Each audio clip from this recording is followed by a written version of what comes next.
Welcome one and all to the Batman vs. Spider-Man Cinematic 3-on-3. Today we have a 3-on-3 between the Batman actors versus the Spider-Man actors. For Team Batman, we have the likes of Ben Affleck, Christian Bale, and Robert Pattinson, versus Team Spider-Man, which includes Tobey Maguire, Andrew Garfield, and Tom Holland. I'm your host, Animation Rewind, and let's introduce Cartoon Fight Club's next round of fighters. No.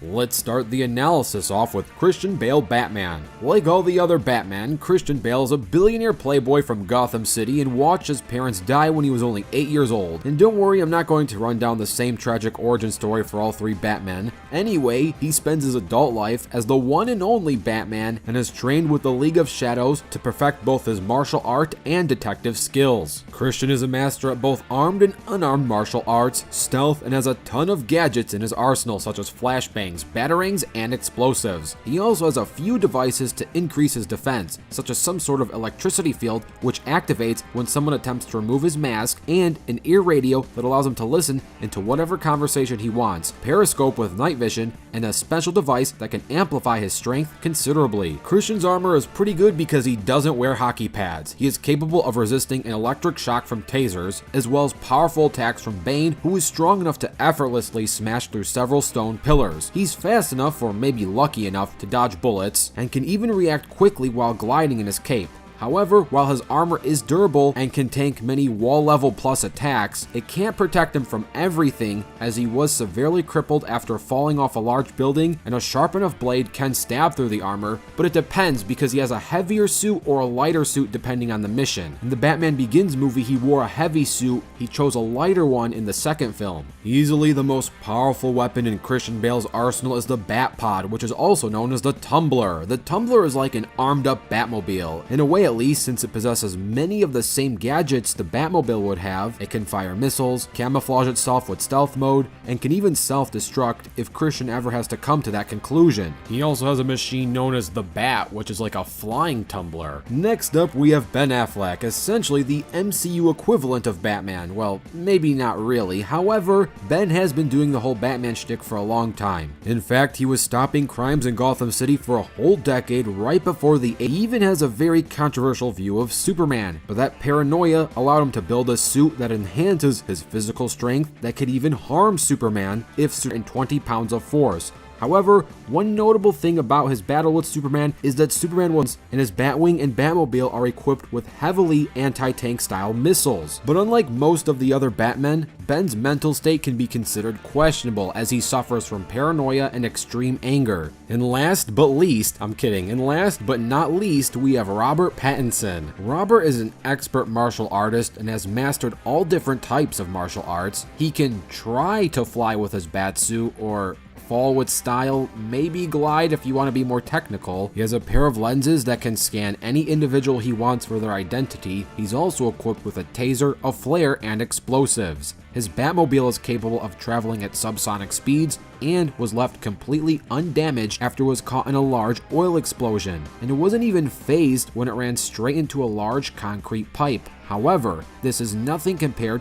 to what is easily the best thing in his arsenal, and that's his bulletproof body armor. His suit, pound for pound, might be the most bulletproof. This guy can tank straight up shotgun blasts like nothing. And his most controversial ability is his adrenaline syringe. The other Batmen were fighting drug dealers. This one takes drugs to fight thugs. When injecting himself with this syringe, Robert is filled with nothing but rage and goes completely berserk. While this does increase Robert's adrenaline, anger, and strength, it does come at a cost, as he no longer fights like a tactical martial artist, instead as a pure bruiser who knows nothing but raw anger. While this does hinder Robert mentally, it does wonders for him physically, as he beat the absolute heck out of a thug and can feel absolutely no pain at all. However, Robert does tend to use the adrenaline boost as a last resort, as he only used it because he was incredibly injured and barely able to stand up. No.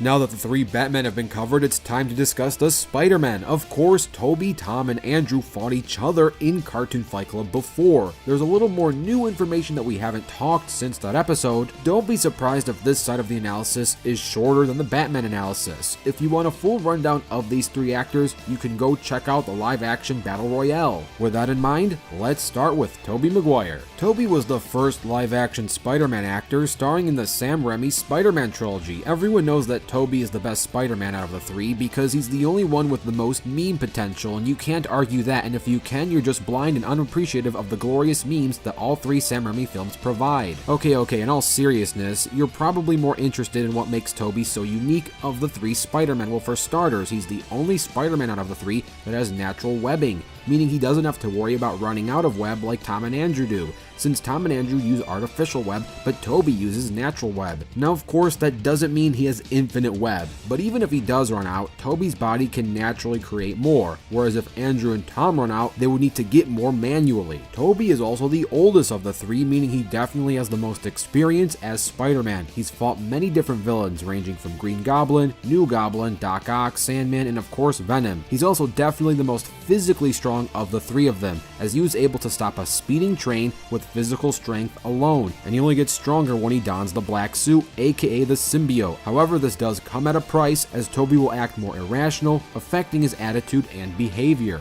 Moving on, let's discuss Andrew Garfield, the one many consider to be the black sheep of this trio. That is until the No Way Home film came out and gave Andrew more screen time and character development, turning him into one of the most underrated Spider-Man of the three. As stated before, Andrew uses artificial web, meaning he has to be careful with how much of it he uses during battle, because if he does run out, then he can only rely on his agility and spider sense. He's also pretty fast, maybe not the fastest of the three Spider-Men, but definitely fast enough to make catching up to him quite a chore. He was fast enough to dodge lightning attacks from Electro and keep up with him. Andrew also has the best regeneration of the three Spider-Men. Andrew can definitely regenerate his body tissue faster than Tom and Tobey can, as it only took a few hours for incredibly serious wounds to heal for Andrew, whereas Tom and Tobey seem to take a few days to heal from serious injuries of their own. A few of Andrew's weaknesses include the fact that he's definitely the least experienced out of the three of them. Sure, he has his fair share of battles, but he said so himself. He hasn't fought an alien before, where Tobey and Tom have. And of course,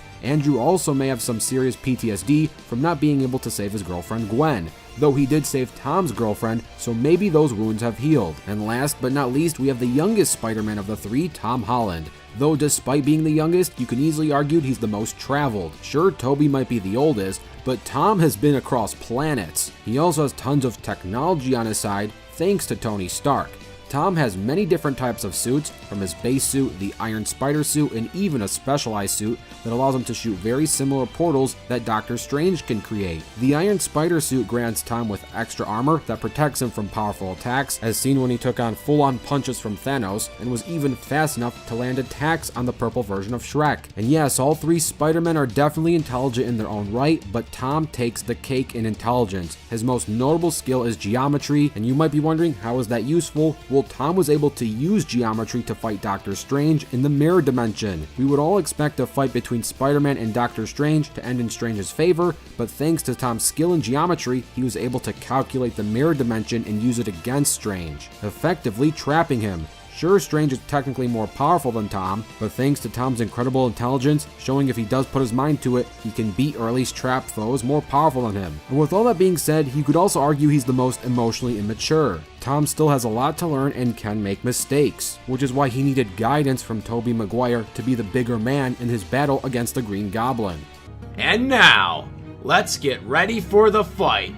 This battle will take place on Earth, and remember, there is no prep time. Let the battle begin!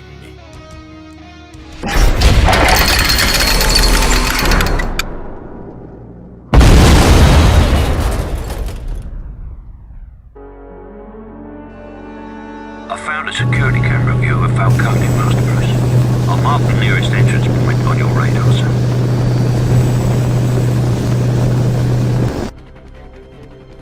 Careful.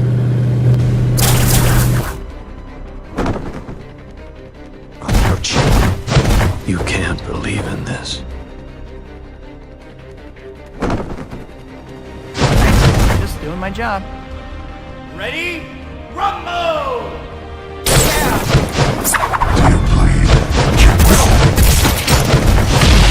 You found my weakness. Small knives.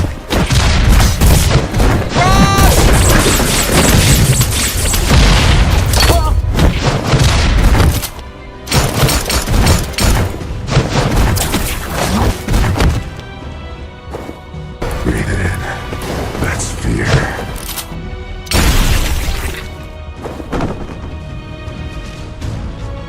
I'm just getting warmed up. I don't lose. Especially now. I'm not going anywhere. I'm just fighting the good fight. Anybody ever tell you your mom's dressing you funny? He's close. I bet that hurt you a lot more than it did me. You're one of Falcone's men. What's he doing? I'll take care of it.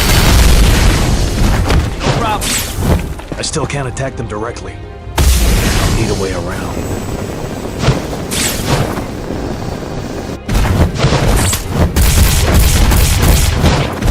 Yeah, it's not that easy, trust me.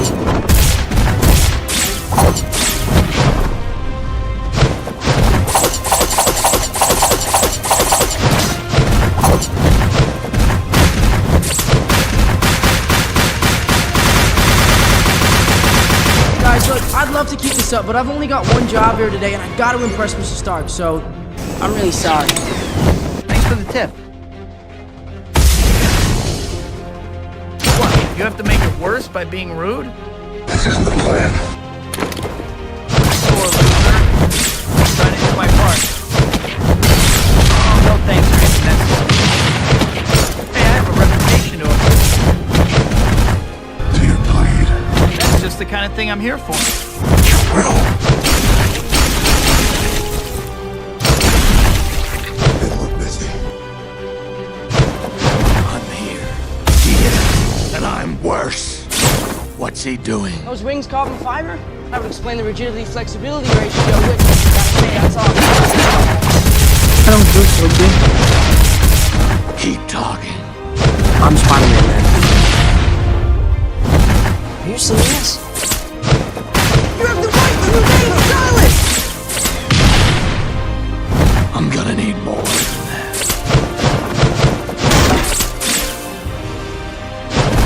Do I know you? You will. What did you just say?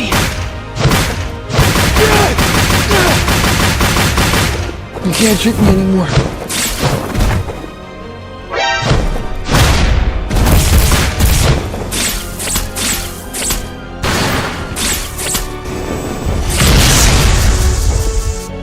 Oh, God. You lied to me.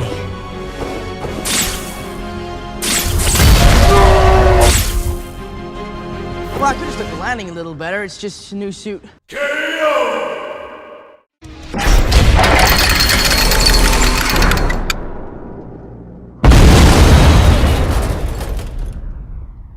Hopefully you enjoyed that animation, and if you did, super special thanks to Team Animation Rewind's Gabriel M. Also super huge thanks to your boy Mecha for providing the post and pre-analysis script for this episode. Thanks, and enjoy the post-analysis.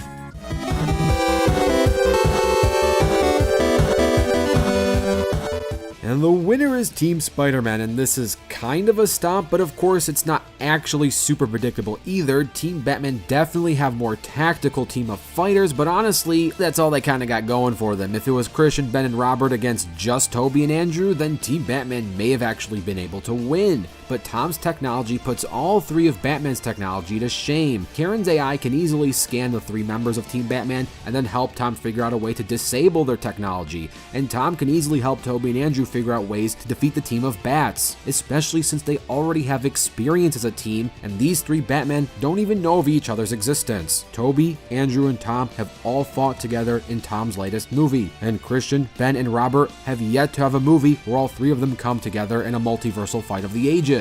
Team Spider-Man is also easily the faster team. All three of them can scale to each other due to fighting together and can dodge electricity blasts from Electro, which is easily more impressive than any of Team Batman's feats of maybe dodging bullets or just being super lucky when people fire at them. And on foot, it's clear that they are much slower.